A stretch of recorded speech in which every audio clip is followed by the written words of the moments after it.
I think the biggest distinguishing factor between me and Congressman Donalds is the fact that he supports the H-1B program and the alphabet letter soup that is the immigration system. So this time last year, Auron, he said, quote, "We want anyone from anywhere to come to America if they can contribute." Now that sounds nice, to contribute. But when you are in America and you are a foreigner, even if you're given a legal work visa, if you are here, you have a job.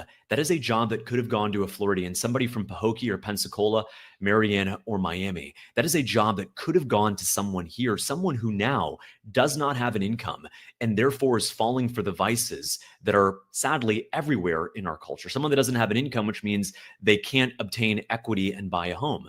Someone who doesn't have a home can't get married, can't have kids, etc. There are massive downstream consequences for not putting our workers first. That's why I'm the only candidate in this race who, one, has vowed to end the H-1B scam, unlike Byron Donalds, who wants to continue it.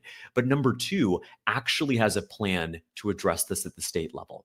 Now, federal preemption is a very important topic these days. As you know, Auron, the H-1B program is a creation of the US Congress in 1990. But I'm not going to sit here and throw up my hands and say we can't do anything because the federal government is trying to screw over our workers.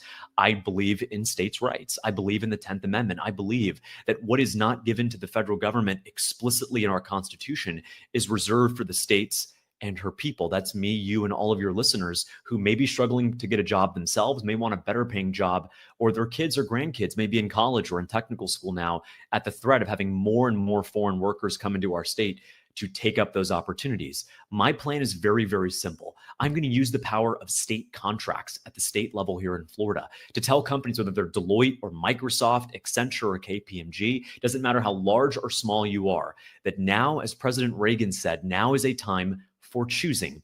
Do you want your 50 H-1Bs or do you want your $50 million a year state contract? Because it would be a shame if something happened to that contract if you decided to screw over Florida workers and keep putting foreigners first. And so my plan is to look at the incredible purchasing power that we as a state have, the leverage that we have to drive a very hard bargain for these companies and say, look, you're going to lose out on your state contracts unless you rehire great qualified Floridians for these roles. And they're going to do the rational thing. They're going to rehire Florida workers.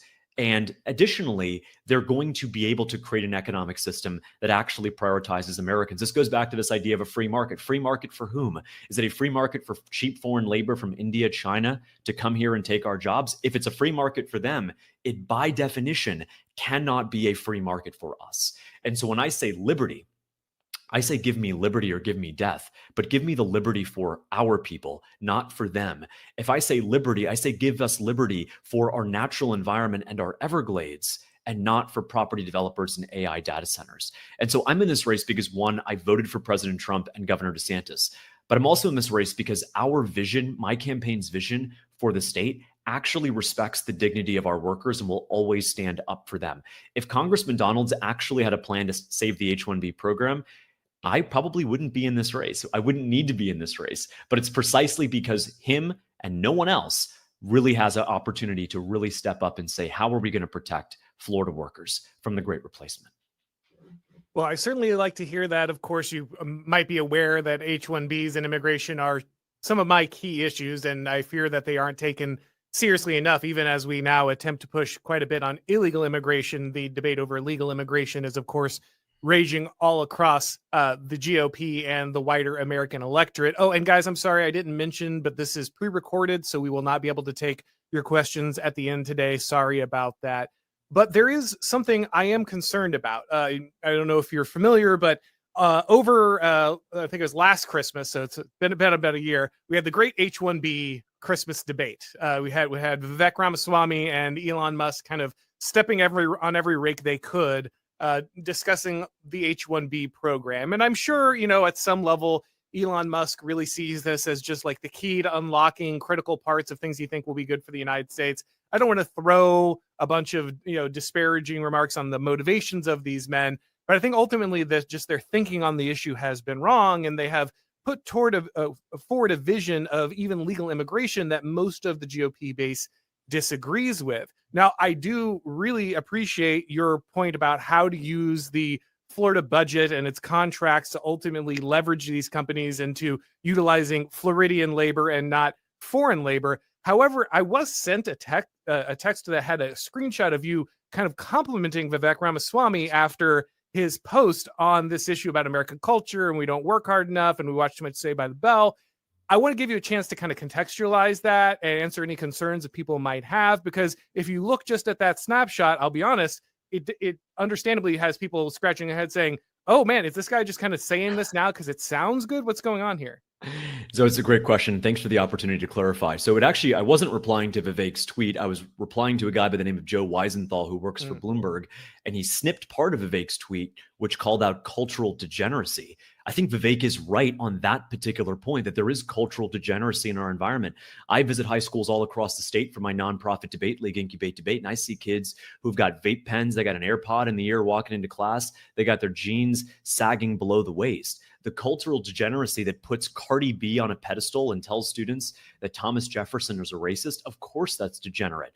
But that is not an excuse to import the third world and allow us to become the third world. And furthermore, Vivek's criticism of Saved by the Bell is criticism of the jocks as opposed to the exemplification of academic scholars. That's wrong. That's misplaced. It's not the America I knew and I grew up in. And so I think his comments are abhorrent. I think that my record on the H-1B is I have never supported the H-1B program. In fact, my investment firm had to take a massive L because we publicly listed an ETF called the Azoria Meritocracy ETF that we launched at almost $40 million of assets in it. And then we committed the capital crime of going to our board and saying, you know, we want to be able to further enhance meritocracy by excluding companies that abuse the H-1B program. And then 9 days later, they voted to delist our fund because apparently that's xenophobic. It's xenophobic to stand up for American workers. And so our firm personally took, the firm that I started and I'm the CEO of, personally took a $40 million hit defending American workers against the H-1B scam. That comment about Vivek's tweet, that was actually not in direct response to Vivek's tweet, but was in response to the cultural criticism of cultural degeneracy. I, of course, stand by that. I think that if you look at the way that there's a certain level of fatigue now when we go out in public, that there is a frustration that far too many Americans are wearing pajamas on the airplane or showing up to take the SAT in streetwear, that is ultimate abhorrent cultural degeneracy. And we should absolutely call that out. Fair enough. And I'm glad that you made that clear, because I think, like I said, a lot of people were confused. They're like, look, one side of this guy's mouth, I hear the H-1B thing. The other side, I'm seeing this. What's going on here? Because a lot of people are, I think, rightfully worried about kind of opportunists in the Republican Party in this moment. We're currently seeing a wider struggle between kind of the attempts of the old Mitt Romney, Jeb Bush kind of neoconservatism trying to kind of fight its way back into and gain control over parts of the Republican Party that have become more MAGA and populist oriented. So everyone's kind of keeping their eye out for extra fakery and that kind of thing. And so I think it's reasonable for people to be concerned about that, keep an eye out. But it's good to know that there's good context for that comment. Hey guys, if you've been watching this show for a while, then you know that around here we encourage something that conservatives usually don't do, winning. If you like what I'm doing here and you want to keep it going, then head over to Blaze TV. They have the behind the scenes content, exclusives, and documentaries that you're just not going to see anywhere else. So go to blazetv.com/Auron and subscribe today. The promo code is AURON and you'll save $20 right now off the annual plan.